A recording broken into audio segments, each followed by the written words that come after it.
देशासाठी बलिदान दिलेल्या, युद्धामध्ये अपार धैर्य आणि शौर्य गाजवलेल्या भारतीय जवानांच्या सन्मानार्थ सायकल वेडे कोल्हापूर संस्थेच्या वतीनं तिरंगा सायकल रॅलीचं आयोजन करण्यात आलं होतं.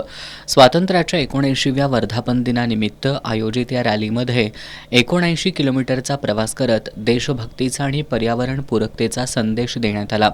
शहरातील प्रमुख मार्गांवरून सायकल स्वारांनी फेरी काढून राष्ट्रध्वजाचा सन्मान उंचावला.